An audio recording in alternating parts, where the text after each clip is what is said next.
Saya beri dulu pertanyaan begini. Walaupun saya tahu jawabannya, tapi saya ingin kita bisa menyatukan pikiran ini. Menurut kita semua, dari seluruh usia kelompok umur, dari bayi sampai manusia itu dewasa atau tua, kira-kira setan itu paling suka meraih manusia di usia yang keberapa? Atau jenjang bayi-bayi, atau anak-anak, atau remaja, pemuda sampai dewasa? Walaupun saya tahu jawabannya, cuma ingin menyatukan pikiran kita. Di usia yang mana, di jenjang yang mana setan paling gampang merebut mereka? Anak-anak itu,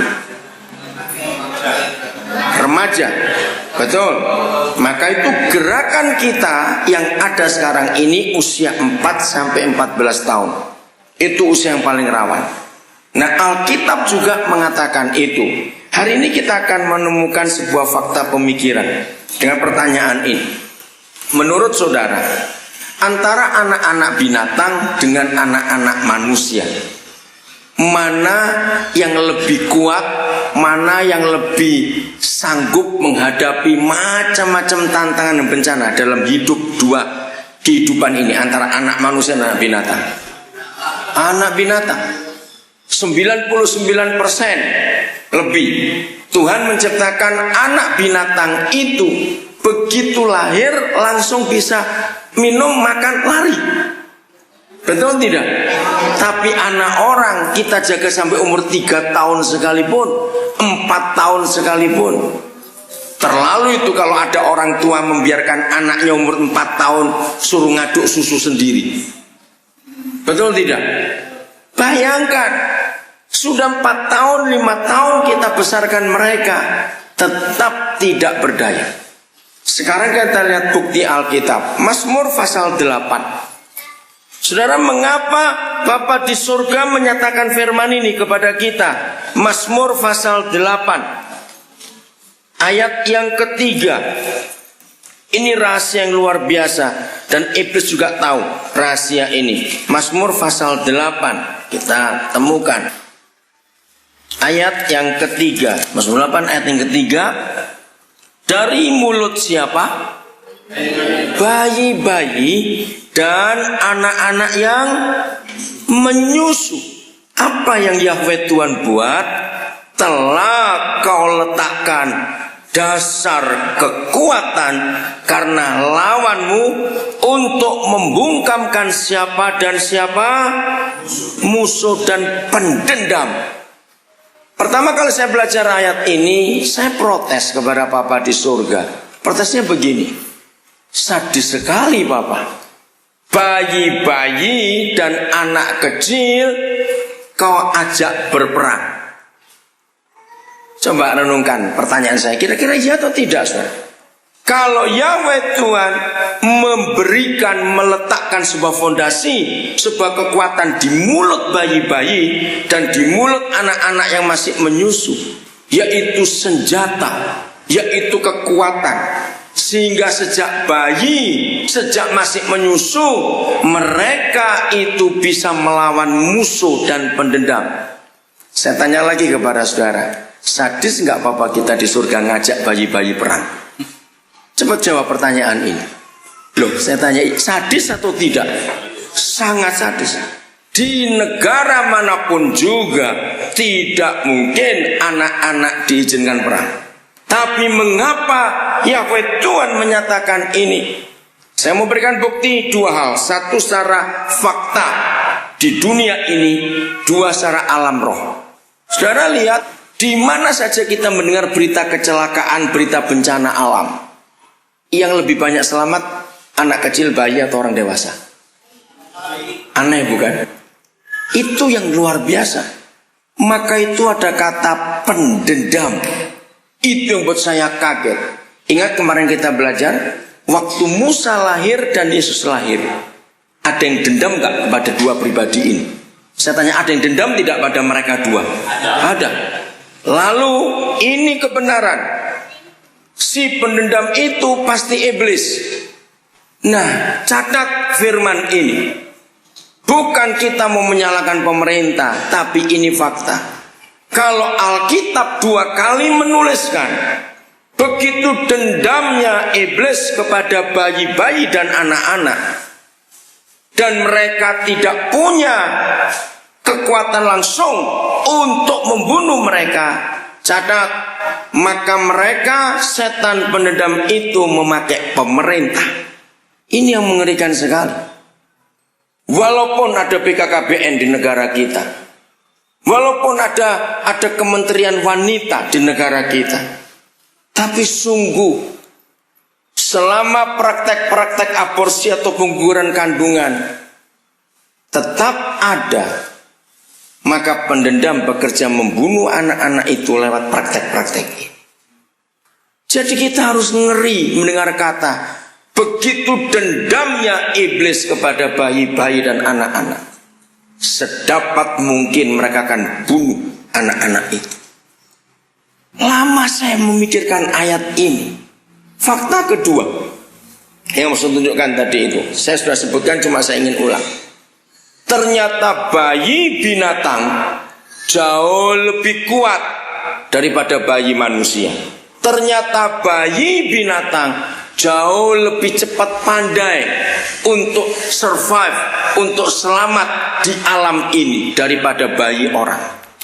Ternyata bayi binatang tidak perlu senjata yang Tuhan beri dalam hidup mereka, karena mereka bisa menyelamatkan diri sendiri sejak masih bayi. Aneh. Tapi anak orang tidak, saudara.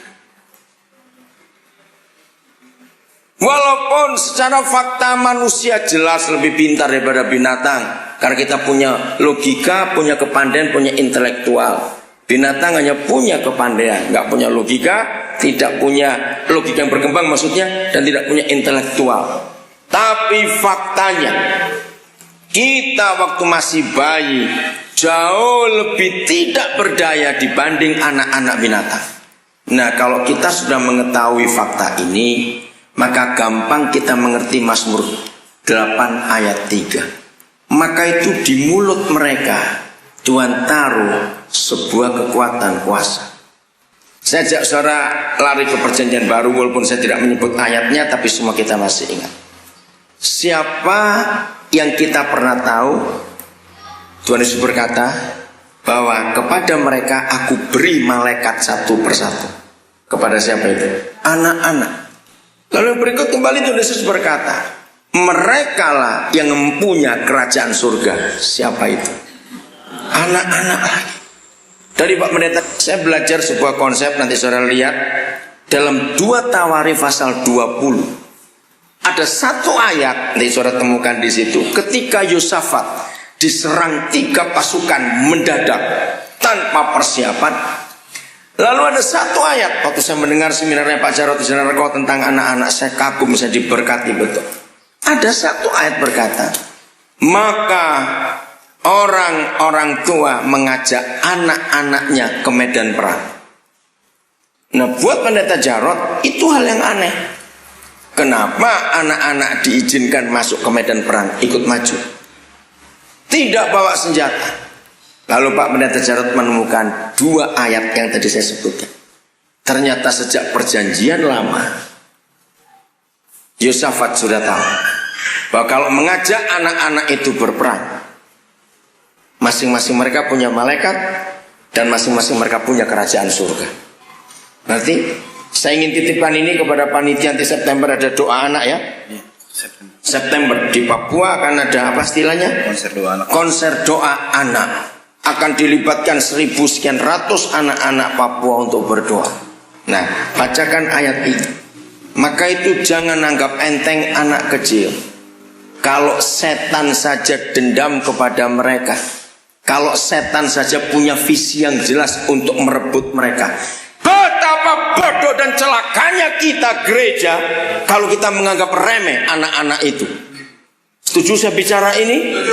Betapa bodohnya kita. Setan saja memperhitungkan mereka.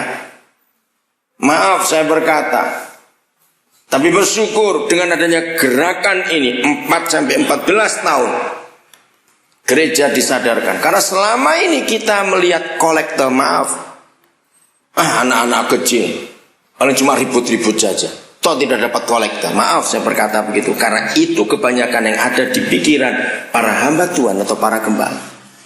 Tapi biarlah hari ini kita mulai sadar, kalau iblis saja mengincar mereka, marah pada mereka, kalau iblis saja dendam kepada bayi-bayi dan anak-anak masih menyusu itu, seharusnya kita lebih punya keinginan untuk merebut mereka daripada iblis yang punya keinginan. Anak-anak itu luar biasa, sangat hebat. Tahun 70-an saudara, saya mendapat pewahyuan ini. Kita buka Matius 13 ayat 44. Setiap kali saya dapat pewahyuan, maka saya akan berusaha dengan pertolongan Roh Kudus untuk mengerjakan firman itu. Maaf kalau saya berkata, ada beberapa rekan yang di sini saya sudah kenal lama, Pak Desa Sutimin, Pak Sumiran, kenal cukup lama. Nah, kalau ada di antara saudara yang sempat bertanya, mengapa pelayanan saya, maaf ya, jangan saya berkata tersinggung, saya dilantik jadi pendeta tanggal 18 Agustus tahun 73 sebagai pendeta pembantu. Saya ulangi, 18 Agustus tahun 73. Masih cukup muda saya tahun itu. Tapi sampai hari ini, maaf saya cuma ceritain, saya tidak pernah mendirikan gereja secara organisasi. Kenapa? Ayat ini yang mempengaruhi saya. Buat saya gereja, apalagi saya pernah ke negara-negara komunis. Saya pernah ke Jerman Timur waktu masih daerah komunis. Menakutkan sekali. Saya pernah ke Yugoslavia, negara sosialis, waktu mereka belum pecah, belum perang.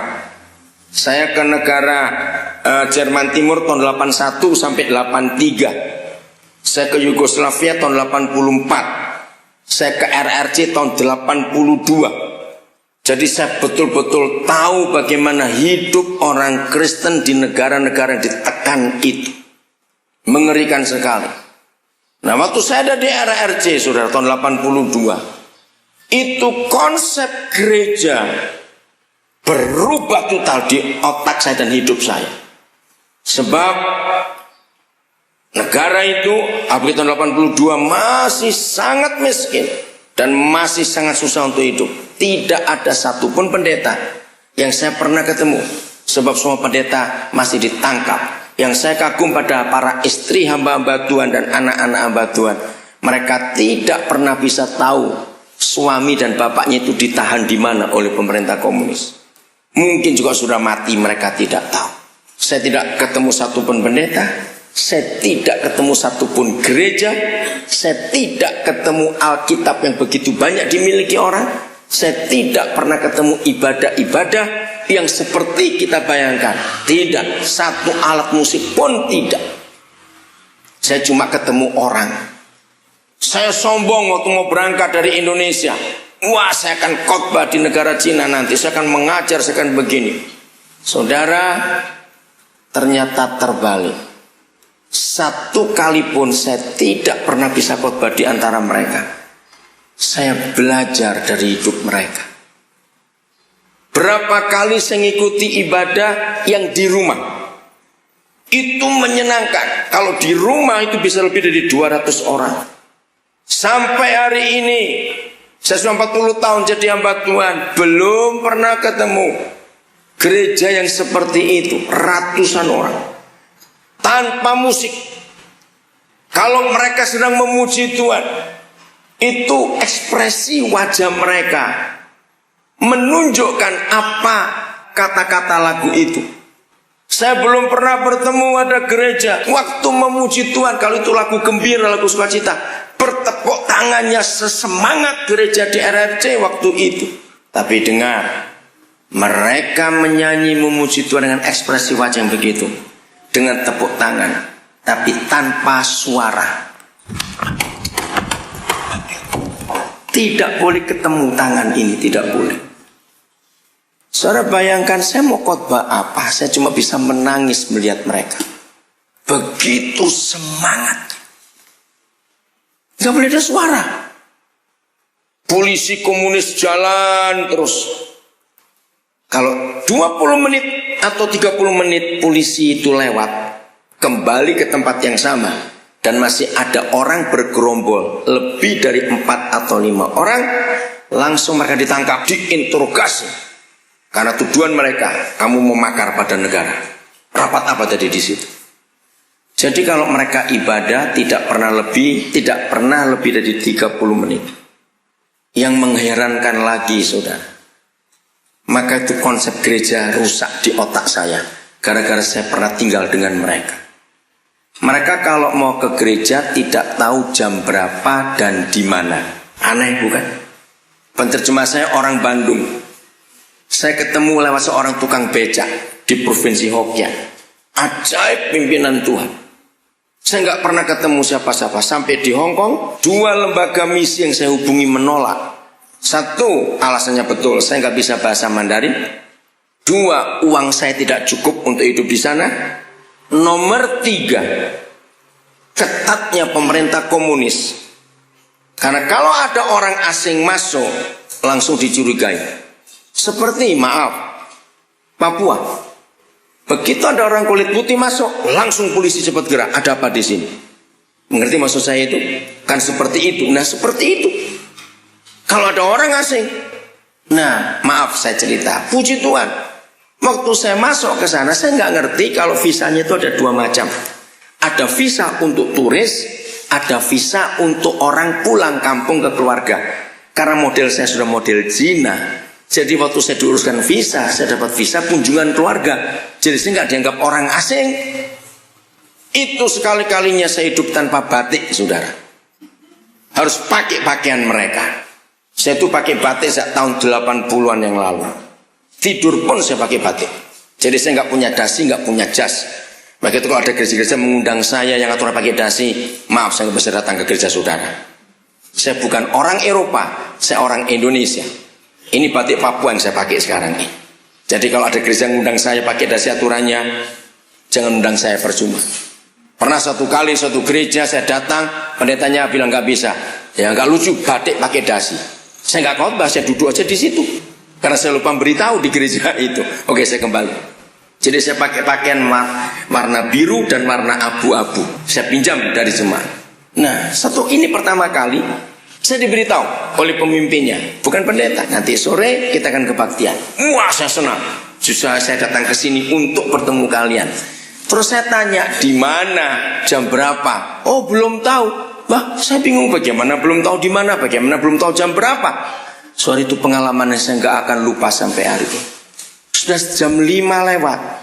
Saya tanya, jam berapa nanti di mana? Belum tahu. Kan aneh. Ya, saya ngotot. Bagaimana kalian belum tahu? Oh, lupa. Saudara orang baru di sini. Saudara kan lihat nanti. Masih omong-omong begitu, kira-kira saya di rumah itu ada 8-9 orang. Saya nggak ingat tepat lagi. Salah seorang, bukan pemimpinnya. Ayo kita berangkat. Lah saya bingung, baru saya tanya 10-15% orang bilang nggak tahu di sana kok berangkat. Ya saya pun nggak akan jadi bodoh. Untuk apa saya tanya orang nggak tahu juga? Walaupun saya ingin tahu di mana ini, siapa yang ngasih tahu? Sekali lagi ada SMS, telepon tidak pernah ada di negara itu. Negara itu miskin sekali. Itu kejamnya komunis. Orang-orang tua yang umurnya 60 tahun ke atas tidak mungkin bisa ikut makan bersama keluarga. Di setiap RT kalau istilah kita itu pemerintah menyediakan ransum gratis untuk orang-orang tua siang dan sore. Orang-orang tua antri bawa baskom atau mangkok, cuma dapat bubur atau tahu sepotong. Jangan harap ada daging. Susahnya luar biasa. Maaf saya cerita, saya belum pernah lihat negara manapun di dunia. Kami suami istri sudah lebih 40 negara kami pernah kunjungi, tapi belum pernah seperti negara itu. Maaf ya, kotoran kita itu berharga, kencing kita berharga. Di kampung-kampung itu ada bank kotoran. Itu dipikul tiap hari untuk pupuk, saudara. Woi, saya belum pernah lihat sayur yang seseger-seger negara itu. Gede-gede sayurnya. Wah, menarik, tapi jangan lupa pupuknya dari apa itu tadi. Saya ikut ngaduk dengan mereka. Yang saya heran kenapa tidak bau. Ternyata mereka punya jenis daun Yang dipotong dari pohon dimasukkan ke sapi tanknya itu tuh buat gak bau dan gak ada kolera. Saya pikir hebat juga ini orang. Pagi-pagi saya bangun dan ribut. Jelas ini berkelahi. Saya tanya penerjemah saya, mereka berkelahi karena apa? Rupanya keluarga itu kehabisan kotoran dan dia harus pinjam ke bank. Nah banknya jadi ada bank kotoran. Banknya janji 2 hari yang lalu untuk jatah hari ini dia dapat, ternyata tidak. Begitu miskinnya mereka. Saya sempat sakit saudara, habis makan cuma bubur tiap hari, mana kenyang. Apalagi itu musim winter, saya bulan Februari Maret ada di sana, dingin. Maaf, saya muntah-muntah, dibawa ke dokter, nggak ada uang. Saya dapat kupon waktu itu. Tahun itu masih pakai kupon, uang nggak berlaku saudara. Karena semua disediakan negara. Itu hebatnya komunis dalam satu hal. Mereka nggak ada orang jual toko pakaian, tidak ada. Semua didrop oleh pemerintah. Dan warnanya cuma 2, biru dan abu-abu. Dan itu kain drill supaya tahan, nggak rusak kerja itu. Jadi nggak ada kata belanja ini belanja, tidak ada. Semua semua tanah itu milik negara. Sawah, ladang, mereka hanya dapat 30%, 70% hasil itu langsung milik pemerintah. Nah kupon ada warna merah, ungu, biru, hijau, apalagi saya lupa. Nah itu untuk antri sebulan 2 kali. Misalnya warna merah untuk antri daging, nanti warna biru untuk antri gula. Tidak tiap hari bisa dapat. Nah waktu saya sakit saya bilang, bayar dokter pakai apa? Kan kamu punya kupon. Oh saya baru tahu. Jadi saya nggak dihargai sebagai orang asing atau turis, saya dianggap oleh warga mereka. Maka itu waktu saya kembali ke Indonesia, saya bawa kamera kecil waktu itu untuk putar untuk video, belum ada video film. Saya tunjukkan ke beberapa orang, mereka heran. Kamu ke negara mana? Karena banyak turis sudah boleh masuk tahun 82, tapi kalau pakai visa turis itu kemanapun pergi tentara harus ikut. Tidak nginepnya pun di hotel yang internasional. Karena saya dapat visa kunjungan keluarga, jadi saya nggak boleh masuk ke mereka. Saya harus ikut jalur rakyat. Dan itu ternyata pilihan Tuhan buat saya untuk mengerti saudara. Begitu sampai dokter diperiksa, saya tunjukkan kuponnya. Dokter itu memilih gula, atau memilih daging, atau memilih garam, atau memilih apa. Jadi nggak bayar. Akhirnya kami berangkat ke Baktian. Di sebuah taman ada bangku. Ternyata sudah kumpul kira-kira 10 orang. Udah, mereka ngomong. Nah, mereka kalau ibadah pakai surat-surat Paulus. Kalau kita baca surat-surat Paulus sering kali berkata, hendaklah kamu seorang kepada yang lain, saling mendoakan, saling memberkati, saling menghibur, saling menguatkan. Begitu mereka kumpul, ada yang pegang pundak, pegang tangan, pokoknya nyebut dalam nama Yesus kita berkumpul. Sudah, mereka ngomong sendiri, berjujur orang, saya nggak ngerti. Nggak sampai 30 menit bubar, terus pulang. Saya ikut pulang juga. Terus saya tanya pada pemimpinnya, tadi kan sebelum berangkat saya tanya, kurang lebih 15 menit, katanya tidak tahu kenapa kalian bisa kumpul di sini. Oh iya, saya lupa beritahu. Kami hidup pakai prinsip Roma 8:14. Coba kalian belum tahu silakan baca. Roma 8:14. Jadi mereka itu betul-betul dipimpin oleh Roh Kudus. Jadi salah satu di antara kami tadi mendengar Roh Kudus berkata, di taman A ada bangku. Hah? Jadi kalau mereka ibadah saudara, tunggu Roh Kudus berbicara kepada mereka. Bisa jam 3 subuh saya dibangunkan, ayo kebaktian. Bisa jam 12 siang, jamnya tidak ditentukan. Saya nangis lagi. Maka itu tentara komunis gak bisa tangkap mereka. Karena saya tanya begini, nah apakah kalian gak takut disusupi oleh tentara? Ini logika saya. Saudara mikir gitu tidak? Kembali, gak mungkin. Sebab Roh Kudus tidak bicara kepada yang bukan Kristen. Aduh saudara, saya nangis lagi. Jadi gak mungkin ada musuh bisa nyusup, karena gak akan dengar. Roma 8:14 itu, anak-anak Tuhan tandanya cuma satu, bukan salibnya 1 meter dipakai. Anak-anak Tuhan menurut surat Roma 8:14 yang dipimpin oleh Roh Kudus. Jam 10 pagi ada kebaktian, saya salah dengar. Roh Kudus bilang di depan toko roti A. Saya dengar di toko roti. Waktu itu full gospel sudah ada di Indonesia, businessman itu. Karena tahun 80 saya terlibat juga. Saya pikir wah enak ini kebaktian pakai makan roti.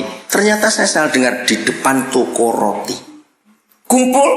Nah itu nggak perlu tanya namamu siapa, nggak sempat saudara. Nggak tahu kamu dari mana juga nggak perlu tahu. Bayangkan pernah di kuburan saudara. Ya kita berangkat ke kuburan. Pernah dalam bis kota itu. Itu yang lucu buat saya. Ayo kita kebaktian. Saya pikir naik bis dulu. Sampai turun ke tempat berangkat saya tanya mana ibadahnya. Lu tadi di dalam. Jadi di dalam bis itu ternyata ada berapa orang percaya. Mereka bisa punya kode. Itu yang saya heran. Karena rohnya sama. Jadi duduk berdekatan. Sudah. Nah, saudara baca. Ini yang dipakai mereka. 1 Korintus 14 ayat 27. Apabila kamu berkumpul, kalau saudara melihat 1 Korintus 14, itulah satu-satunya liturgi yang tercatat di perjanjian baru. Karena itu disebut apa judulnya pasal 14 ayat 27? Apa judulnya? Perikopnya? Ayo lihat. Peraturan dalam pertemuan jemaat. Itu kan liturgi. Nah satu-satunya liturgi yang Alkitab tulis ya cuma 1 Korintus 14 itu. Jadi sebelum mereka berangkat ibadah, ayat ini mereka pakai, mereka tanya pada Roh Kudus, saya harus bawa apa? Mempersembahkan sesuatu, itu disiapkan dari rumah. Ada yang bawa selimut, ada yang bawa sandal, bawa ayam hidup, bawa roti, macam-macam sayur. Untuk apa? Luar biasa saudara. Pasti kalau Roh Kudus nyuruh salah seorang anggota membawa sesuatu, ada yang perlu di situ. Dan betul, siapa yang punya daging ya, anak saya lagi sakit, saya mau ngerebus obat. Oh ini ada ayam kan? Nah yang paling heran suatu hari ada orang bawa minyak gosok. Saya kan tertawa, ngapain bawa minyak gosok dalam botol begitu? Ramuan Cina itu. Waktu ibadah, salah seorang mereka berkata, tadi pagi anak saya itu tanpa sengaja mendoakan ada orang sakit. Tentara komunis lewat, dia dipukuli bengkak-bengkak. Saya nggak punya minyak gosok di rumah, ada yang bawa enggak? Oh saya bawa. Saudara saya nangis lagi di situ. Taatnya pada Roh Kudus sampai seperti itu. Itu termasuk anak-anak kecil sudah. Jadi dari anak kecil sampai orang dewasa, mereka sudah belajar mendengar suara Roh Kudus. Jadi nggak ada denominasi, nggak ada nama gereja, tidak ada. Kalau kumpul pun nggak sempat tanya kamu gereja apa, nggak pusing sudah. Pokoknya kalau kita di sini berarti kita saudara, karena Roh Kudus sama dalam diri kita. Bayangkan, saya berpikir kalau saya punya duit banyak waktu itu, saya akan ajak berapa teman pendeta datang lihat gereja yang benar. Kalau kita lihat gereja Kisah Rasul, ada denominasinya tidak? Ada gedung ibadahnya tidak? 28 pasal Kisah Rasul, itulah cetak biru, blueprintnya gereja. Kontraktor sehebat apa, dia tidak boleh bangun tanpa gambar biru, betul tidak? Nah gereja tidak jadi gereja kalau kita tidak melihat 28 pasal Kisah Rasul. Saudara perhatikan 27 kitab perjanjian baru dari Matius sampai Wahyu, semua ada penutupnya. Baca aja. Hanya satu yang gak ada kata penutup, Kisah Rasul. Saya tanya pada Roh Kudus tahun itu, mengapa semua kitab ada kata penutup, ada kata akhir, tapi Kisah Rasul tidak? Roh Kudus jawab, sebab kamu semua meneruskan pasal-pasal berikut. Saya kaget. Pernah sadar nggak bahwa itu nggak ada penutupnya? Jadi kalau kita mau hitung sampai hari ini, masing-masing kita pelaku Injil, itu sudah berapa juta pasal lagi yang tertulis. Ngerti maksud ini saudara? Mereka itu kalau jalan, karena nggak ada Alkitab. Saya sempat bodoh. Dari Hong Kong waktu masuk, saya bisa beli 20 Alkitab. Saya sudah nekat sudah, mau ditangkap-tangkap karena satu-satunya barang berharga yang saya sudah dengar harus bawa Alkitab. Turun di lapangan terbang Guangzhou, wih itu tentara dan senjata lengkap, periksanya ketat sekali. Saya sudah pasrah dah, ya bisa terlanjur dibawa mau gimana? diperiksa. Jelas kelihatan itu Alkitab. Tapi ternyata Tuhan yang pernah kerja di zaman Lot membutakan mata orang Sodom. Dia bekerja lagi hari itu. Ditutup lagi koper saya itu. Nah, salah saya begitu bersuka cita ketemu orang-orang Kristen, saya bagi. Baru satu gereja habis sudah. Saya salah, kenapa saya nggak hemat? Tinggal satu. Saya berdoa, Bapak tolong saya ketemukan, dan ini sangat membutuhkan karena satu ini saya simpan. Dari provinsi Guangzhou saya pindah ke provinsi Hokkien. Itu naik bis 23 jam musim dingin. Bisnya itu cuma papan, nggak ada bulsaknya. Bisa bayangkan di pantat jadi apa. Berhenti cuma 5 kali, 3 kali makan, 2 kali isi bensin. Nyopirnya ngawur sekali. Waduh, sadis. Jalannya rusak, nggak karuan. 23 jam baru nyampe. Nah, ketemu gereja, penerjemah saya naik beca karena transportasi cuma itu. Saya ngomong apa yang saya bisa, patah-patah begitu. Saya tanya gereja, dia tertawa. Barang apa itu? Nggak ada. Saya nginep di hotel rakyat, namanya Hotel Tasya. Ternyata ketemu orang Indonesia, orang Cirebon. Wah, saya ditunjukkan, oh ada orang Bandung itu baru pulang di sebelah. Orang ini pun disuruh Roh Kudus untuk pulang. Karena dari Hong Kong, dia suruh ke Hong Kong. Ya, masuk lagi itu susah, keluarnya susah. Tapi Roh Kudus nyuruh dia. Selama sekian minggu dia jadi penerjemah saya, sudah. Dia bersyukur bisa ketemu saya bantuan dari Indonesia. Tapi saya nggak bisa khotbah karena lihat iman mereka. Nah, jadi karena Alkitab sulit, mereka itu kalau jalan selalu lihat ke bawah. Saya pikir ada, karena negara komunis itu sadis sekali. Tidak boleh jual buku kosong, kertas kosong tidak boleh ada. Kenapa ya? Takut rakyat nulis propaganda yang anti pemerintah. Jadi semua buku pelajaran disediakan negara, tulisan pun sudah ada di situ. Kejam sekali. Nah, ternyata kalau mereka jalan tunduk ke bawah itu cari kertas. Sekecil apa potongan kertas itu, kalau kotor mereka cuci, sudah. Untuk apa? Nulis ayat.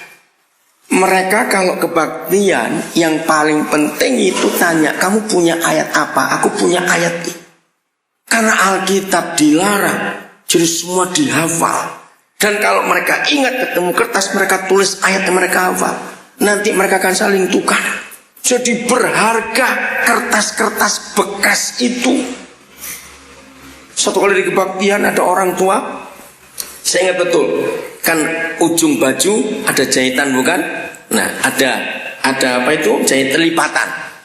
Nah saya pikir orang tua ini mau ngapa? Susah sekali. Nah sini mau bantu tapi sih nggak bisa ngomong. Saya liatin aja. Oh ternyata dia nyimpen ayat taruh dalam masuknya. Jadi dia paksa untuk keluarin begitu. Begitu dicabut ayat gulungan itu, saya nangis lagi. Terus dia ngomong, saya punya ayat ini, siapa yang perlu? Terus ditukar, orang lain punya ayat apa? Saya bisa cerita banyak pengalaman ke sana. Maka terus saya pulang ke Indonesia. Saya berkeputusan, saya tidak mendirikan gereja yang organisasi. Saya mendirikan komunitas. Maka itu di mana-mana saya punya komunitas. Karena kata itu yang dipakai oleh Kisah Rasul, komunitas. Oke, saya kembali ke Matius 13 ayat 44. Ini komunitas saya. 44. Hal kerajaan surga itu seumpama harta yang terpendam di ladang, yang ditemukan orang, lalu dipendamkannya lagi. Oleh sebab sukacitanya, pergilah ia menjual seluruh miliknya, lalu membeli ladang itu. Maaf, pasti kita bingung baca ayat ini. Bapak-bapak, ibu-ibu yang pernah khotbah ayat ini, hari ini ada hal baru yang Tuhan mau tunjukkan. Maaf, saya cuma contoh. Siapa tadi yang duduk paling depan, perhatikan. Ada cucu saya, namanya Billy. Dia dekatin saya. Itu anugerah Tuhan, saudara. Sampai hari ini anak-anak itu gak pernah takut kalau ketemu saya. Anaknya Pak Irsan, hari ini harusnya sekolah. Saya turun ke mobil kaget, kenapa dia di sini? Ternyata dia bilang kepada mamanya, mau ketemu opa hari ini. Anak-anak cukup dekat dengan saya. Maaf, jangan tersinggung. Kalau ada di antara ibu bapak, anak-anak takut ketemu saudara, ada nggak beres dalam hidup ini? Maaf. Loh, betul tidak? Ada nggak beres itu? Saudara, ayat ini mengubah konsep saya pelayanan. Ada 3 hal kita mau pelajari di ayat ini. 1, ladang itu. 2, harta yang terpendam itu. 3, pembelinya, pembeli ladang itu. Ayo kita bongkar. Jadi kalau kita baca sepintas, pedagang ini mau beli ladangnya atau harta yang di dalam ladang itu? Hartanya.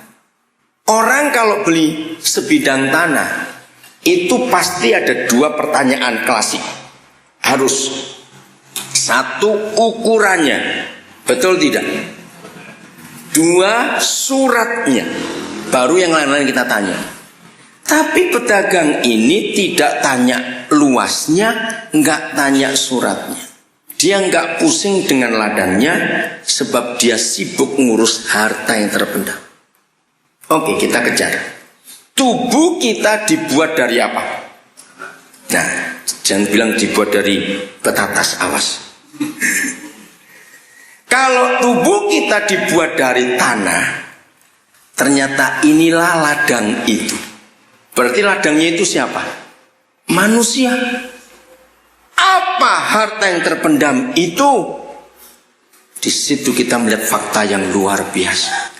Ternyata, dengar baik-baik, siapapun manusia itu, entah dia hasil perkosaan, entah dia anaknya perampok, entah dia anaknya pembunuh, entah dia cacat, biar dia jelek, ternyata setiap bayi yang ada dalam kandungan, entah bagaimanapun kejadiannya, Yahweh Tuhan menanamkan harta yang tak ternilai itu di hidup setiap orang.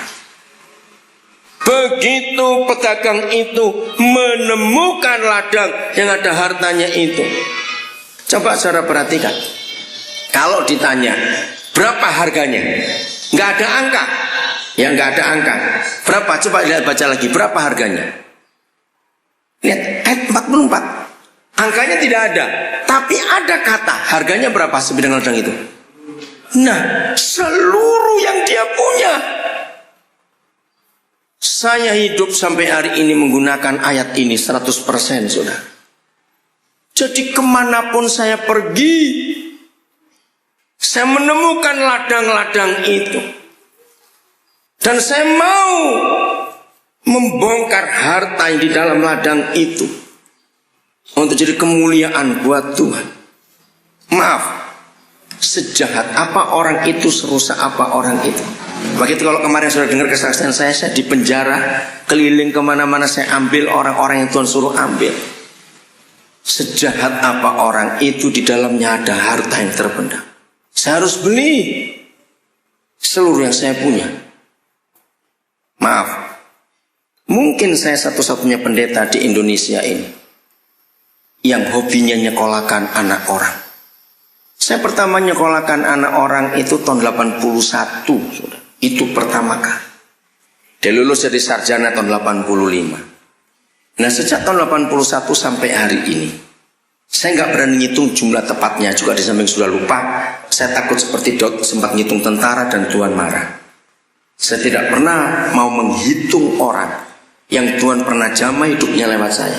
Itu biar Tuhan yang tahu. Tapi kira-kira dari tahun 81 sampai 2011, karena 2012 belum ada wisuda, ini baru bulan April.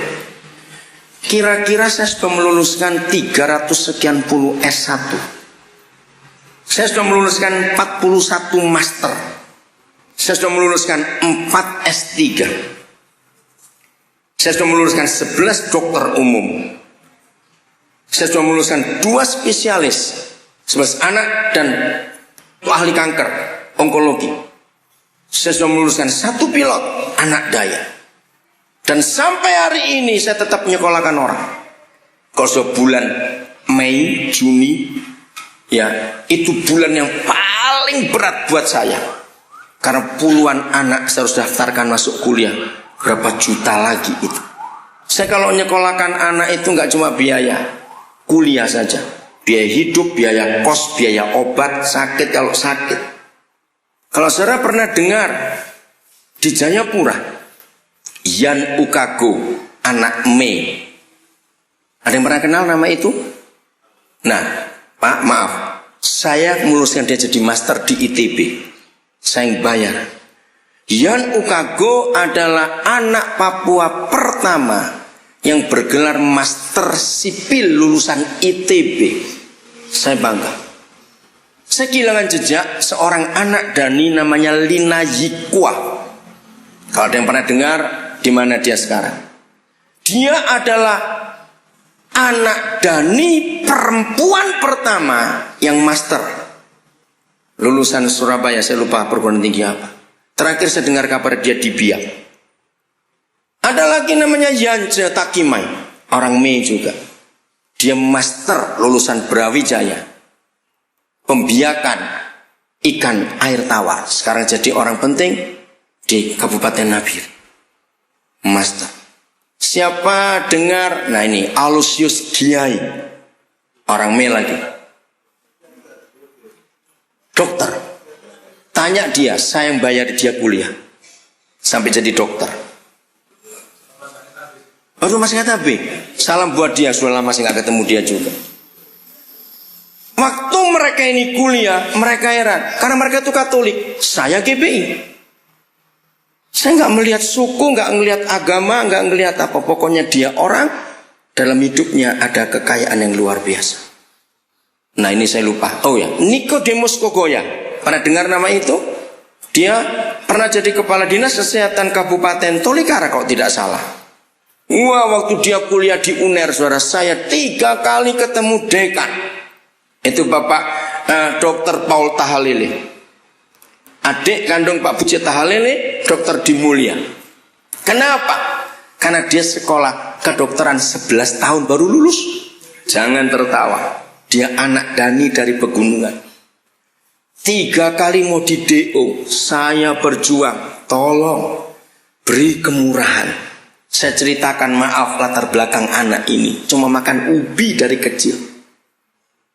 Saudara, saya nggak ingat lama-lama kita terlalu banyak. Maaf kalau ada yang nggak kenal, tapi ini contoh bagi yang kenal. Waktu saya sudah khotbah ini puluhan tahun, saudara. Orang-orang yang mendengar itu heran, betul juga. Ibu Ersan kemarin dengar ya kesaksian Alfian Yuli. Alfian itu anak saya, dia orang Bugis, tinggal di Hamadi.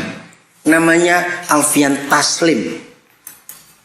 Tapi sudah 4 kali ikut saya ke gereja, termasuk kemarin malam ke Doyo. Tahun yang lalu, saya lupa bulan berapa, GPI Rock Jayapura, Pak David Halim mengundang saya. Lalu saya diinapkan di Hotel Swiss Bell 2 malam. Karena pesawat terlambat, jadi begitu saya masuk hotel, saya nggak sempat apa-apa, tapi kamar hotel pun belum siap. Saya bilang enggak, saya cuma mau taruh barang karena saya langsung mau ibadah. Jadi karena kamar masih dibersihkan. Begitu saya taruh barang, housekeepingnya ini Alfian In lagi bersihkan kamar. Tahu Roh Kudus bicara sesuatu kepada saya. Sambil dia kerja, dia kaget, Bapak kok bisa tahu tentang masa lalu saya. Saya bilang, Isa yang kudus yang di kitab sucimu yang saya sembah, yang memberitahu saya. Oke, karena saya masih cepat-cepat, kamu juga kerja. Jam berapa kamu pulang kerja? Saya minta nomor teleponmu. Malam itu dia jadi anak saya. Karena dia menemukan satu hidup yang dia belum pernah tahu. Sejak itu tiap kali saya ke Jayapura, saya ada ibadah, dia pasti ikut. Nah kemarin malam, Ibu Irsan tanya, gimana tanyanya? Kamu sudah Kristen atau belum? Terus dia bilang apa? Iya, oh itu sebelum Ersan. Oh lagi proses. Saya kaget juga dia ngomong begitu. Lagi proses dia bilang begitu.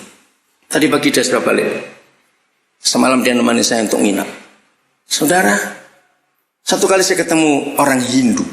Di Nabire itu ada lokasi SP untuk orang-orang Hindu Jawa yang kebanyakan dari Banyuwangi.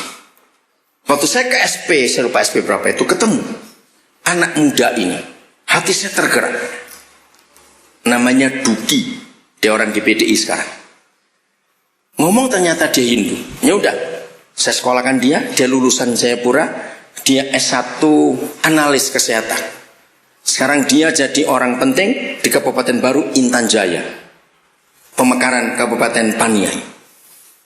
Sudah punya anak 2, sudah dibaptis. Saudara, cari ladang-ladang itu. Nah, yang terakhir saya mau cerita begini. Yang pernah dengar nama Steve Jobs? Maaf ya, tentunya tidak semua. Oke, dia orang hebat. Dia baru meninggal 5 Oktober tahun 2011. Steve Jobs itu orang Hindu yang sangat taat. Tapi dia orang Amerika, orang kulit putih. Makasih. Saudara, saya punya koleksi bukunya Steve Jobs. Karena saya salut pada Steve Jobs. Saya kalau ketemu anak-anak muda, saya bicara banyak contoh-contoh di dunia ini. Oh, anak-anak muda sangat mengidolakan Steve Jobs. Karena dia adalah orang pertama di dunia yang menciptakan handphone dengan sentuhan, nggak pakai angka-angka huruf itu. Dia orang pertama. Nah, dengarkan ini baik-baik. Cuma sayang gereja terlambat menyelamatkan Steve Jobs. Akhirnya Hindu yang ngambil dia. Dia lahir tahun 55 bulan Februari. Begitu kagumnya saya pada dia. Setiap ada berita tentang dia, saya ikuti. Karena saya kagum. Waktu ibunya mengandung dia, usia 5 bulan. Nah, ini masalah. Ibunya masih mahasiswi. Semester kedua. Ya, free sex. Dengan teman kampus yang orang Arab. Jadi bapaknya itu Arab asli. Oke? Otomatis opa oma dari pihak ibunya marah. Berkali-kali suruh gugurkan kandungan itu. Tapi mahasiswa ini tidak. Karena dia nggak tahan tekanan orang tua untuk menggugurkan. Dia ketemu satu keluarga namanya Paul Job. Nah, keluarga Paul Job ini luar biasa. Walaupun belum tahu ini anak laki atau perempuan. Tahun 55 belum ada USG. Langsung diadopsi oleh keluarga Paul Jobs. Belum lahir, dia biayai semuanya. Saudara, akhirnya anak itu lahir laki, diberi nama Steve. Sampai Steve Jobs meninggal, dia nggak pernah ketemu bapaknya. Tapi anak, maaf ini kan istilah kita anak haram bukan? Anak hasil perzinahan. Siapa nyangka dalam dirinya Yahweh Tuhan menanamkan sebuah harta yang tak ternilai, yang sekarang memberkati dunia dengan penemuannya, saudara. Nah, itulah contoh. Jangan saudara lihat, anak ini jelek, kotor lagi. Tunggu dulu. Lihat di dalamnya ada harta yang Tuhan tanam, yang kita harus selamatkan harta itu. Maka itu mulai hari ini saudara cintailah anak-anak itu. Katakan amin. Amin. Saya sebut satu nama lagi, maaf ya, karena ini saya bicara tentang ilmu pengetahuan. Kalau saudara nggak tahu juga nggak apa-apa. Siapa pernah dengar nama Stephen Hawking? Sekarang dunia penduduknya 7 miliar. Jadi 7.000 juta penduduk dunia ini. 7.000 juta, itu jumlah besar. Hanya ada satu orang yang paling pintar dari 7.000 juta ini. Namanya Dr. Stephen Hawking. Kalau saudara senang main internet, klik Google Stephen Hawking. Stephennya pakai PH ya, EN. Hawkingnya HAWKING.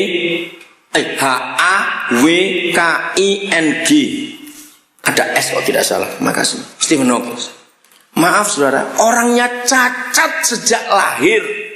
Sejak dia lahir, dia punya cacat tulang. Kalau saudara klik di Google, lihat fotonya. Maaf, mukanya jelek betul. Mukanya muka tua. Kacamatanya tebal. Sampai hari ini dia bisu, nggak bisa bicara. Lumpuh seluruh badan.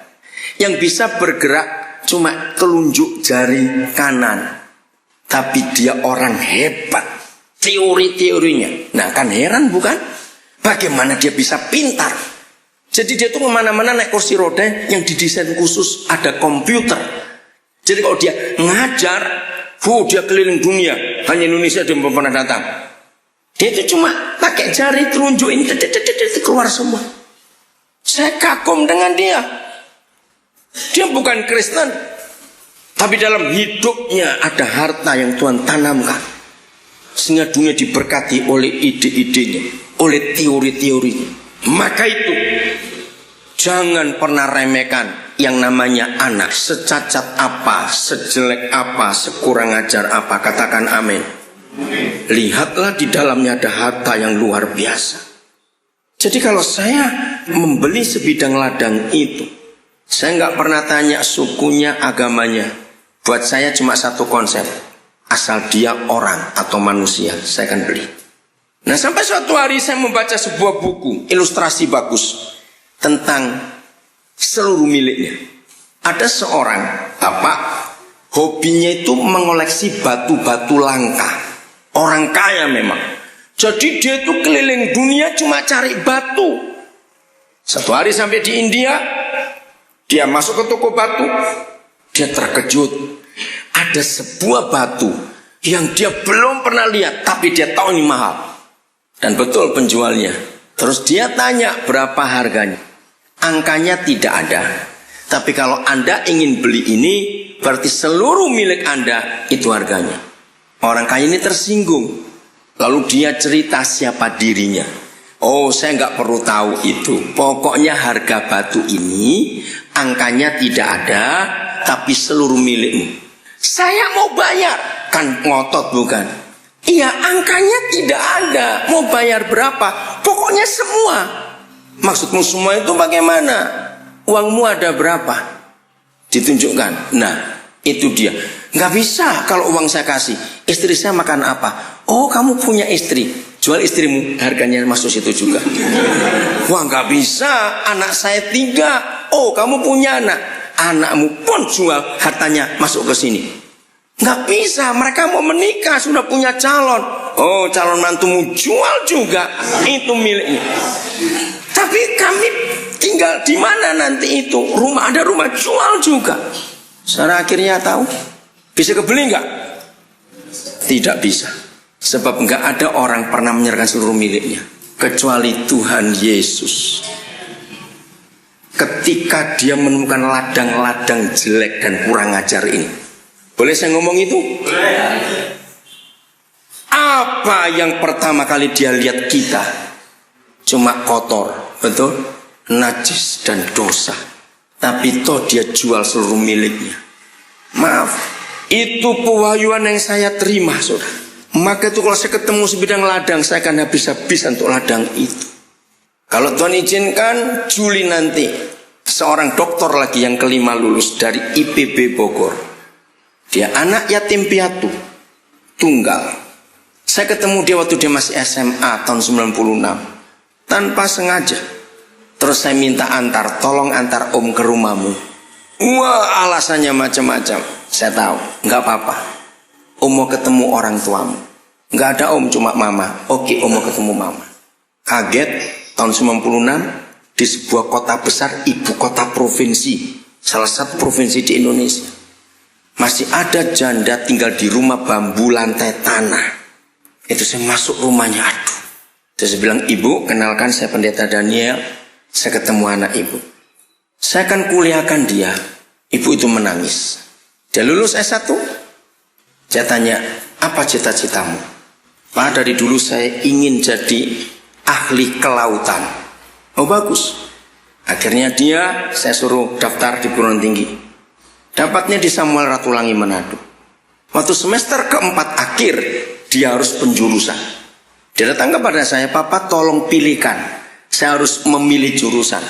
Ada 4 jurusan yang saya nggak ngerti semuanya.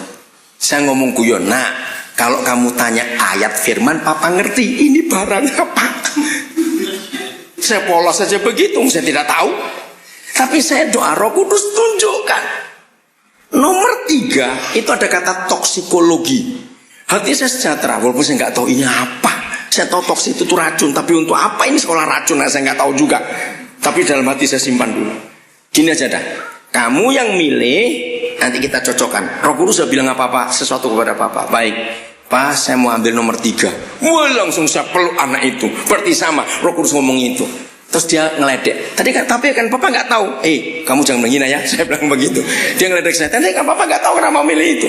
Soalnya ternyata dia ambil. Pak, di laut itu ada 4 macam racun. 1, ada ikan-ikan biota yang ada racunnya. 2, ada tumbuh-tumbuhan yang beracun. 3, ada terumbu karang yang beracun. Nah, 3 macam racun ini Pak, itu baik untuk ekosistem, untuk lingkungan. Tapi yang keempat jahat Pak, itu racun limbah dari manusia. Saya mengambil itu. Saudara, dia diwisuda tanggal 19 Desember tahun 99. Penelitiannya agak lama. Lamanya begini. Waktu dia membuat skripsi, dia bilang dia mau meneliti Teluk Cendrawasih, Laut Nabire. Saya bilang dia UPI. Terlalu mahal kalau kamu bolak-balik Manado, Nabire, Manado.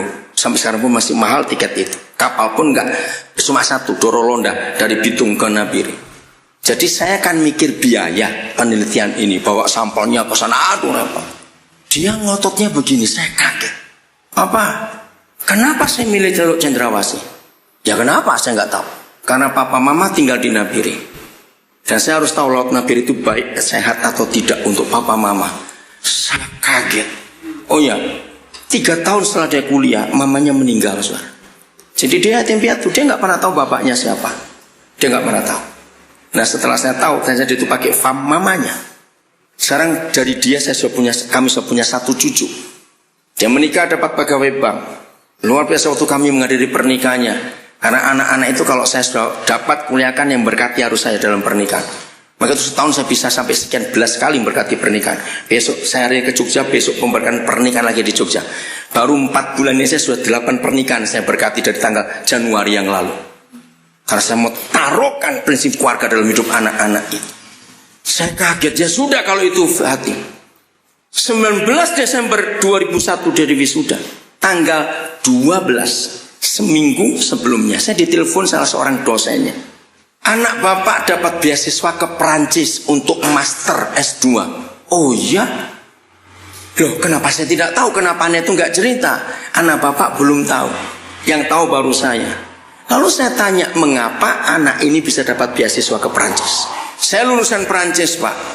Nah Perancis itu negara yang sangat prihatin dengan lingkungan.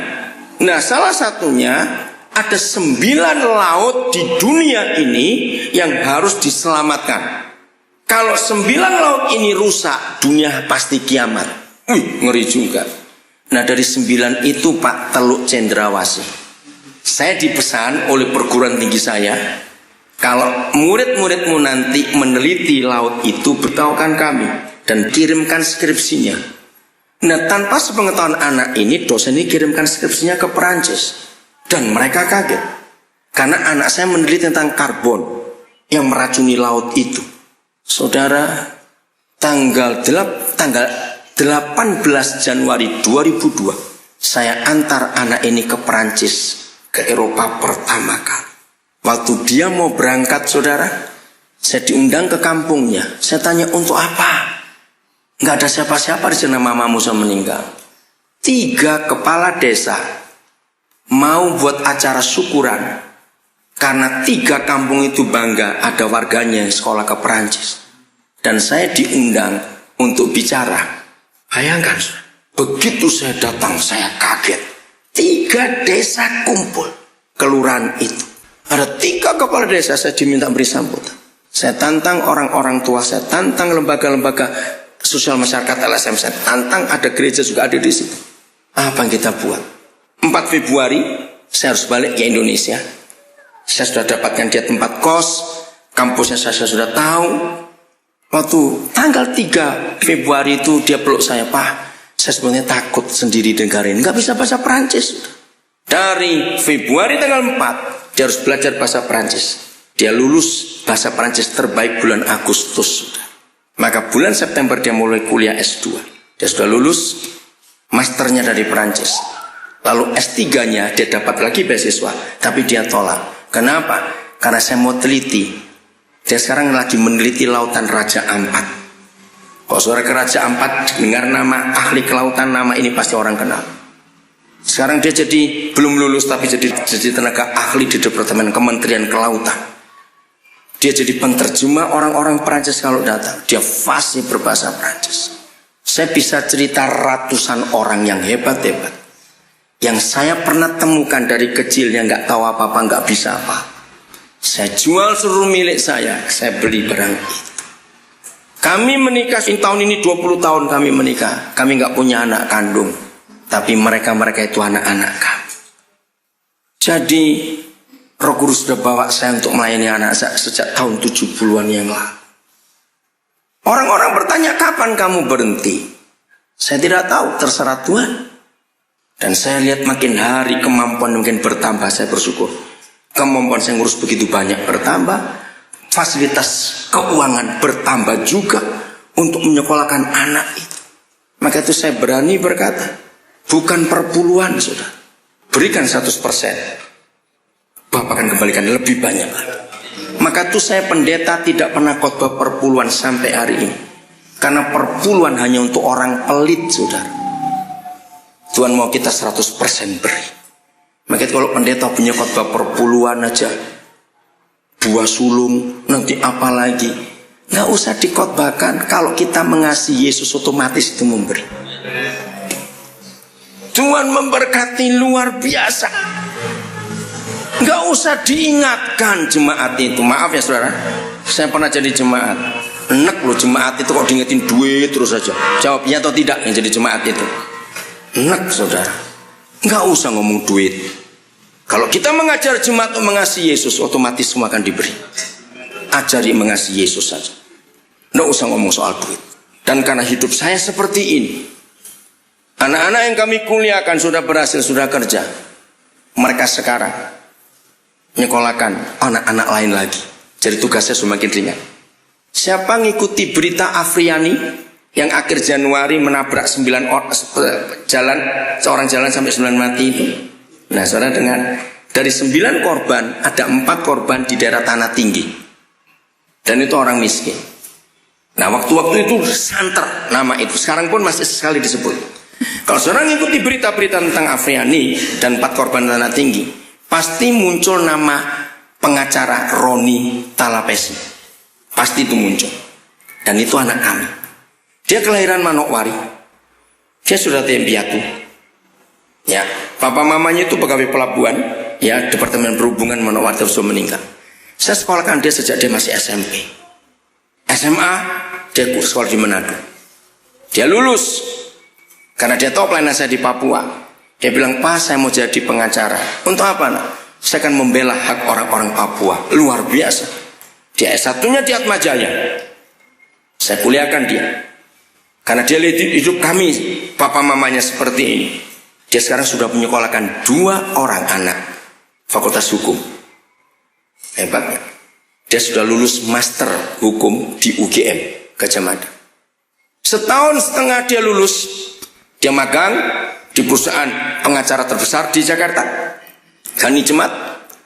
Lalu dia bilang ke saya, "Pak, boleh nggak saya buka kantor pengacara?" "Boleh sekali." Lalu dia melibatkan 2 temannya seangkatan, Pasaribu dan Purba. Maka namanya TSP, Talapesi, Sagala, lalu Purba. 3 tahun sekarang ini, 4 tahun 2024 tahun, sudah bergabung sekian puluh pengacara-pengacara muda yang semua umurnya di bawah 30-an sudah. Dan sekarang kantor pengacara mereka diperhitungkan oleh kelompok advokat Indonesia. Anak-anak muda ini luar biasa. Sekarang mereka lagi nangani kasus Sultan Jambi. Hebat sekali.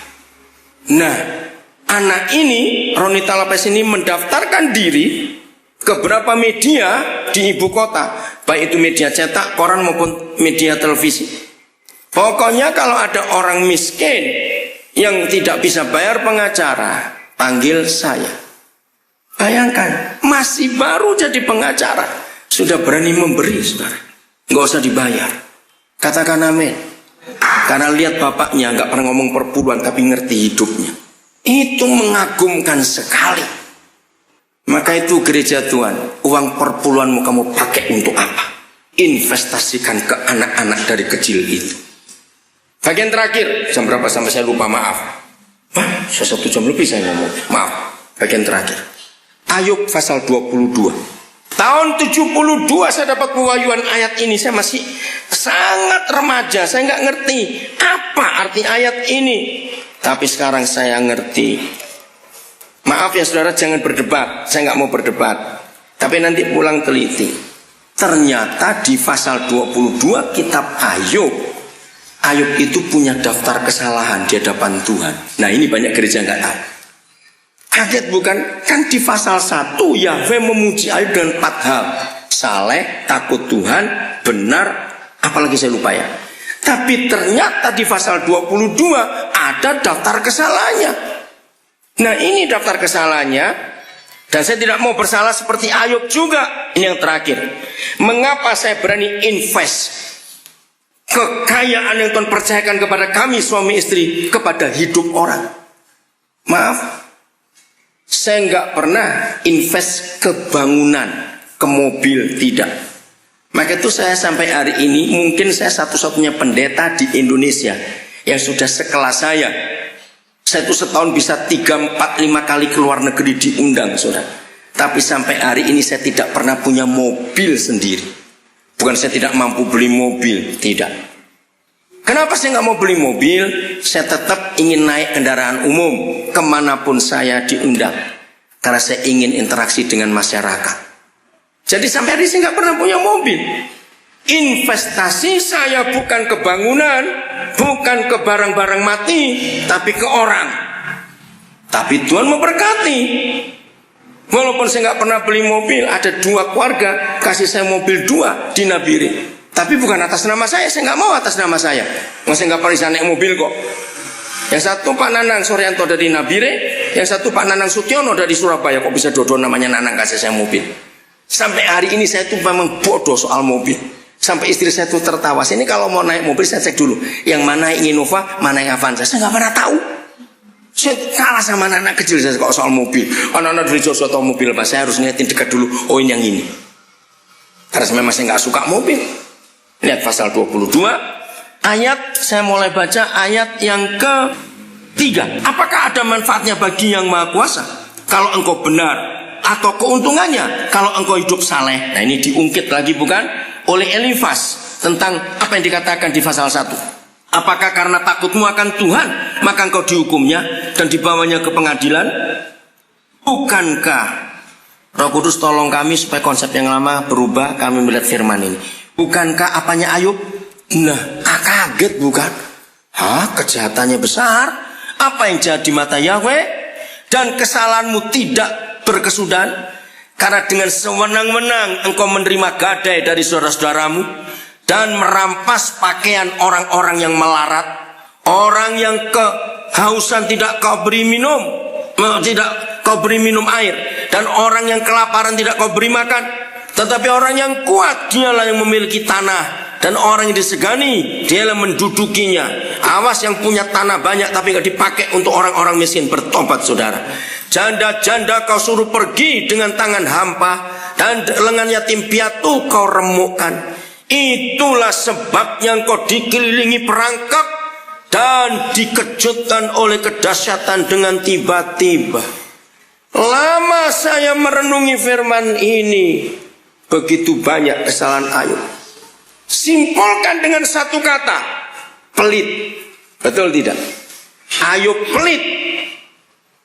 Maka itu dengar, gereja-gereja yang hobinya khotbah berkat-berkat bertobat hari ini. Saya tanya kepada saudara, Tuhan Yesus hanya satu kelompok yang dia katakan susah masuk surga. Perampok, pemerkosa, pembunuh, atau? Nah, kenapa saudara nggak takut dengan ayat itu? Kalau saudara ingin kaya, susah masuk surga, tahu tidak? Kok nggak amin? Harusnya semua kita takut jadi kaya karena susah masuk surga. Tapi kalau saudara kaya tidak belit, maaf, kami sangat kaya, tapi kami tidak belit. Saudara, Tuhan bekerja luar biasa. Saya kan kemarin baru tiba dari Eropa. Rabu 18 saya harus balik lagi ke Eropa. Saya pulang karena besok ada pernikahan anak. Lalu sekalian Pak Ersan ngundang saya ke sini. Dari Jogja saya ngomong ke Nusa Kambangan. Kalapas Nusa Kambangan paling tahu kalau saya datang kapan aja boleh. Sekalian jalan. Jadi hari ini saya sampai Jogja nanti malam jam 8 waktu Jogja, jam 10 malam sini. Besok jam 6 pagi saya sudah khotbah di GPD Sosoro Wijayan. Lalu saya ketemu keluarga pengantin. Jam 3 sore pemberkatan. Jam 5 sore saya khotbah lagi. Jam 8 pagi hari Senin saya masih ada pertemuan tentang media. Jam 11 siang kami naik mobil ke Cilacap. Malamnya ada KKR Cilacap. 17 pagi peletakan batu pertama sekalian di salah satu LP di sana. 17 malam kami naik kereta api ke Jakarta. Jam 7 pagi nyampe. Jam 5 sore kami berangkat lagi ke Eropa. Saya sangat diberkati Tuhan. Tapi saya bagi, saudara. Maka itu, yang kaya tapi ditumpuk untuk diri sendiri, ingat ayat ini.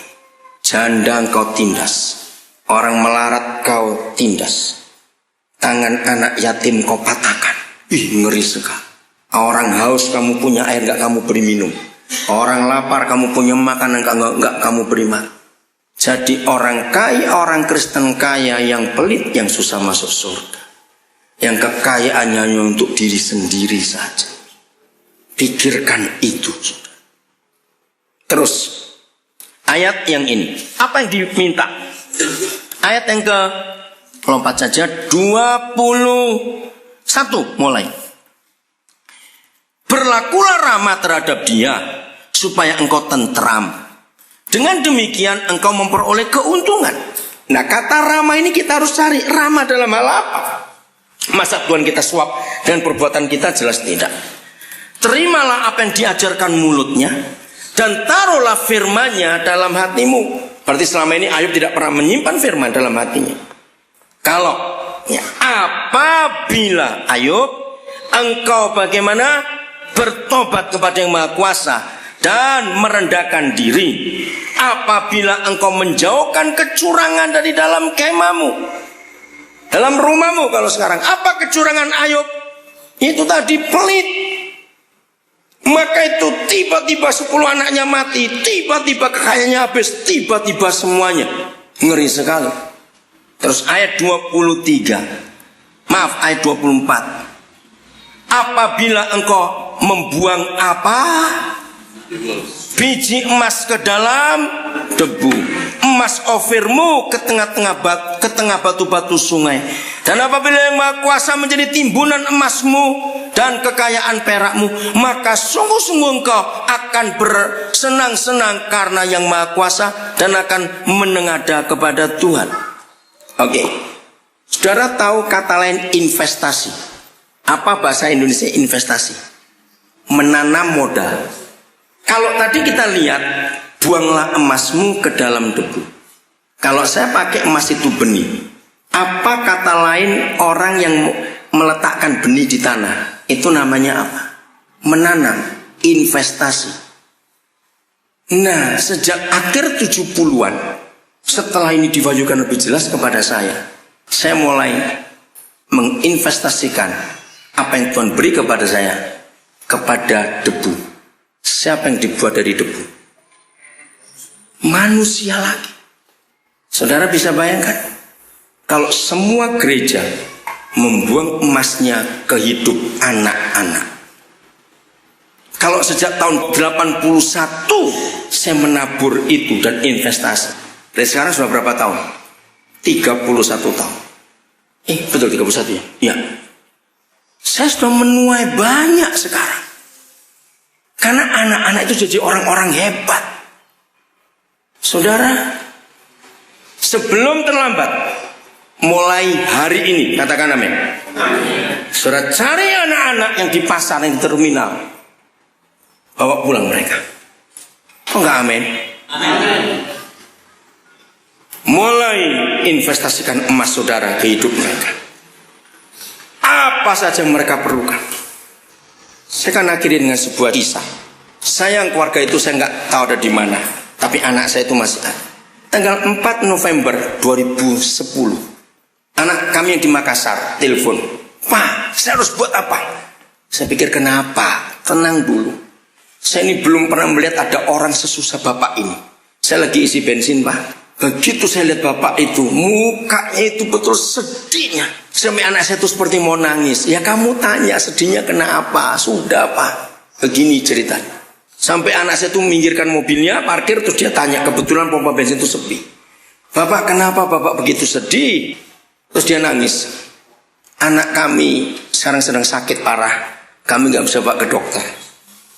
Dia cerita, anak kami itu 3. Anak 3 laki-laki. Anak bungsu kami meninggal September 2009 karena leukemia.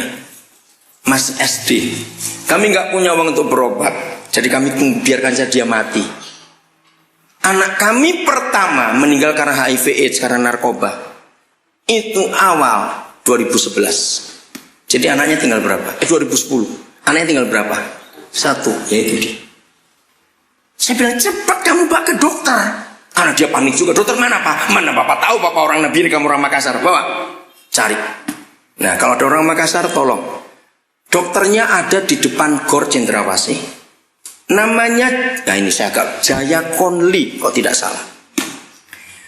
Begitu kamu sampai dokter, nak, setelah didiagnosa, kamu telepon Papa. Papa akan bicara pada dokter. Saya tunggu sejam, 2 jam, kok tidak ada telepon. Hampir 3 jam baru. Begitu saya angkat telepon, saya bilang, dokter, saya pendeta Daniel. Kenapa pasien itu? Dokter bilang gini, Bapak terlambat 30 menit saja, pasien ini out, artinya mati. Kenapa, dok? Wah, saya tidak bisa mendiagnosa langsung. Liver bengkak, paru-paru bengkak, perutnya bengkak, kakinya bengkak, jantungnya bermasalah. Hah, sakit apa ini? Saya bilang, dok, keluarga ini tinggal 1 ini anaknya. Yang buat dokter ini kaget, saya berkata gini, dokter, saya pesan, rawat dia seperti anak dokter sendiri. Dan jangan beri obat generik, dok. Berapapun biayanya, saya akan bayar. Dokter itu kaget, saudara. Serius, dok, saya bilang. Saudara, saya terus konsultasi dengan dia. Seminggu sekali, 2 minggu sekali. Ingin monitor. Nah, istri saya pun ingin bicara pada anak ini. Berapa kali dia tuh coba telepon. Tapi karena begitu parahnya. Kalau kami telepon dia cuma mau ngomong tuh gak bisa. Tapi menurut ibunya, dia tuh senang kalau bapak telepon, kalau ibu telepon. Ya udah. Saya ngomong pada dia, pokoknya kamu sembuh, kamu ikut papa. Papa akan ajak kamu keliling untuk kamu beri kesaksian. Belum Kristen, saudara. Saya nggak hitung berapa banyak juta. Sampai ganti 4 rumah sakit karena perlu alat-alat itu. Nah, kira-kira bulan Desember lah sebelum Natal, saya tuh tanya, dok, kenapa dokter nggak mau periksa darahnya? Dia itu HIV atau AIDS atau tidak? Saya kagum dokter di sana. Pak Pendeta, saya nggak sampai hati untuk membuat pemeriksaan itu. Bayangkan, anak pertama sudah kena itu. Betapa tertekannya orang tua. Wih, betul juga. Udahlah, kami tangani yang kelihatan dulu. Karena saya sibuk, saudara. Selama bulan-bulan itu saya nggak bisa ke Makassar. 28 Januari 2011, jam 3 pagi, waktu Nabire, handphone saya bunyi. Anak itu meninggal. Istri saya menangis seperti kehilangan anak sendiri. Saya nyesal kenapa saya nggak ketemu. Karena saya pikir dia bisa sembuh. 3 hari mereka minta upacara karena adat mereka. Saya kirim uang. 7 hari ada selamatan lagi, saya kirim uang. 40 hari saya kirim lagi. Setelah itu saya baru punya kesempatan ke sana. Begitu saya datang ke kampung daerah Kumuh, Pak RT datang, tetangga-tetangga datang. Oh, ini papanya, sebut nama anak itu. Loh, kok papanya? Ya saya diam dulu. Ada seorang ibu memberi jabat tangan saya. Pak, kami warga di sini mengucapkan terima kasih. Walaupun tetangga kami ini kehilangan anak yang terakhir, tapi kami semua, bahkan mereka enggak terlalu sedih karena sudah diusahakan untuk berobat. Kalau kehendak dia panggil nama itu lain, ya sudah. Yang penting sudah diusahakan. Saya kan lihat. Terus saya lihat foto pemakaman itu. Saya kaget, di batu nisannya ditulis anak pendeta Daniel Alexander. Loh, kenapa ada kata ini? Oh iya, selama dia dirawat itu, dia itu ngomong kepada teman-temannya, kepada kami, saya mau jadi anaknya pendeta itu. Waduh, saya lebih terpukul lagi. Kenapa saya nggak datang? Orang ada yang berkata, berarti kamu rugi dong, invest begitu banyak terus dia mati. Siapa bilang? Betul nggak kata itu? Maka itu mulai hari ini, saudara, cari anak-anak itu. Kok nggak amin lagi? Buatlah sesuatu dengan cepat. Saya minta gereja yang hobinya rapat terus bertobat hari ini. Katakan amin. Sudah, jangan rapat-rapat lagi, langsung bekerja, langsung action. Kalau anak itu sakit, bawa ke rumah, bawa ke dokter. Ini yang Tuhan mau kita buat untuk kemuliaan Tuhan. Saya harap mulai hari ini sudah menyelamatkan mereka. Amin. Jangan sibuk yang lain, sebab jumlah usia mereka yang terbesar di dunia ini. Minta Roh Kudus melanjutkan. Amin. Tuhan memberkati saudara semua. Saya beri dulu pertanyaan begini. Walaupun saya tahu jawabannya, tapi saya ingin kita bisa menyatukan pikiran ini. Menurut kita semua, dari seluruh usia kelompok umur, dari bayi sampai manusia itu dewasa atau tua, kira-kira setan itu paling suka meraih manusia di usia yang keberapa? Atau jenjang bayi-bayi, atau anak-anak, atau remaja, pemuda sampai dewasa? Walaupun saya tahu jawabannya, cuma ingin menyatukan pikiran kita.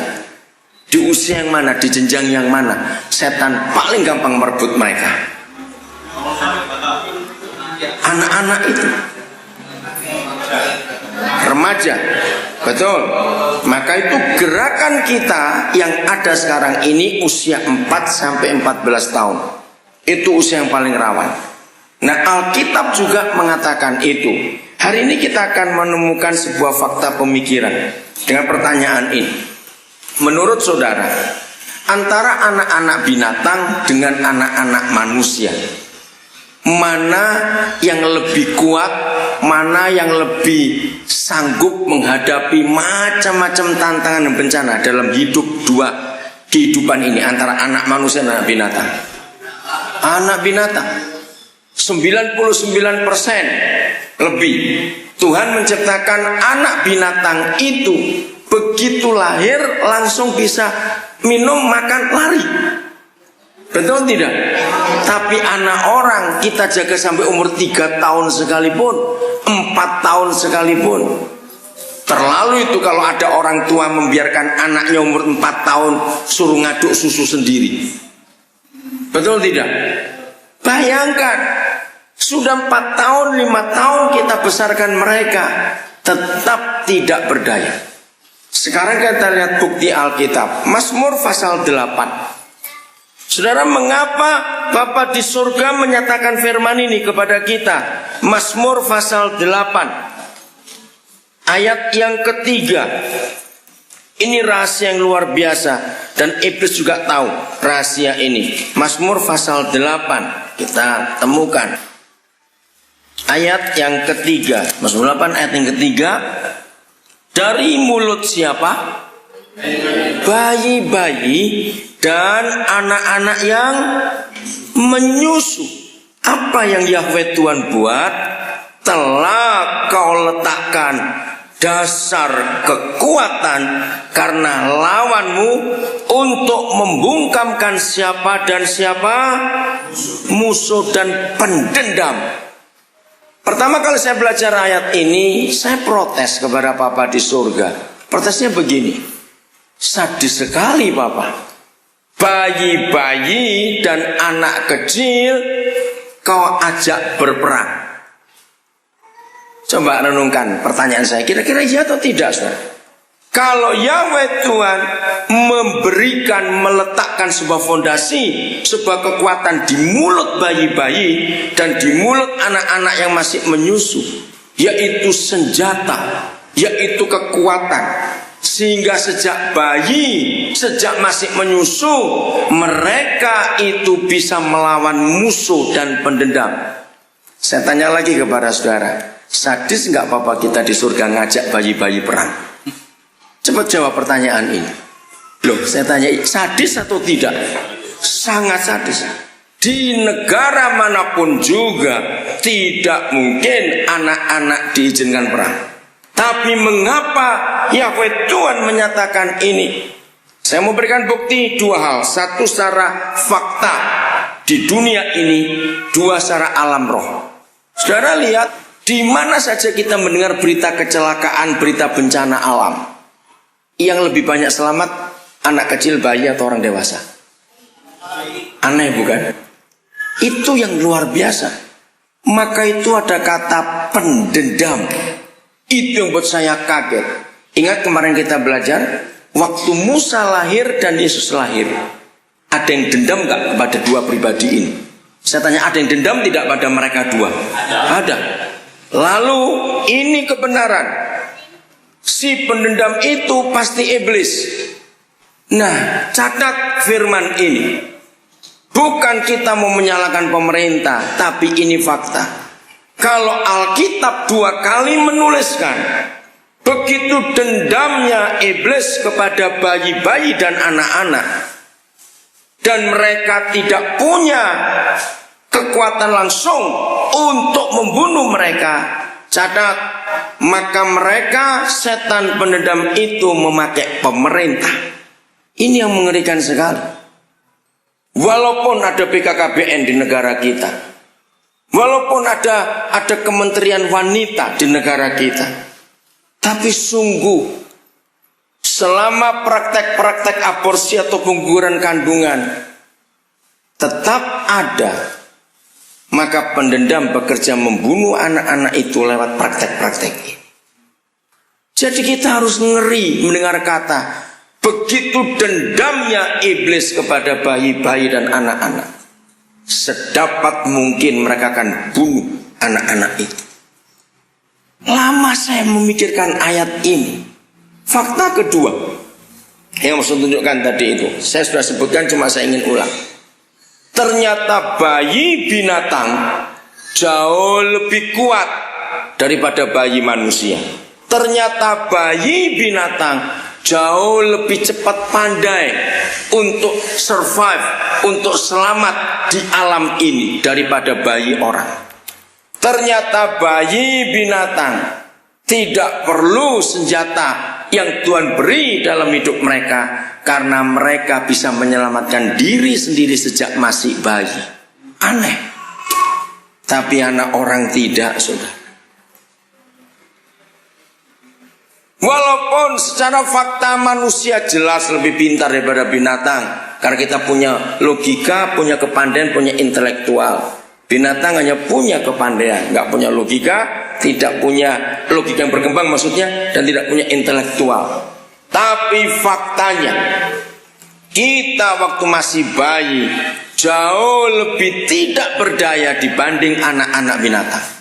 Nah, kalau kita sudah mengetahui fakta ini, maka gampang kita mengerti Mazmur 8 ayat 3. Maka itu di mulut mereka Tuhan taruh sebuah kekuatan kuasa. Saya ajak saudara lari ke perjanjian baru, walaupun saya tidak menyebut ayatnya, tapi semua kita masih ingat. Siapa yang kita pernah tahu, Tuhan Yesus berkata bahwa kepada mereka aku beri malaikat satu persatu. Kepada siapa itu? Anak-anak. Lalu yang berikut kembali Tuhan Yesus berkata, merekalah yang mempunyai kerajaan surga. Siapa itu? Anak-anak lagi. Dari Pak Pendeta saya belajar sebuah konsep, nanti saudara lihat dalam 2 Tawarikh pasal 20. Ada satu ayat, nanti saudara temukan di situ, ketika Yosafat diserang 3 pasukan mendadak tanpa persiapan.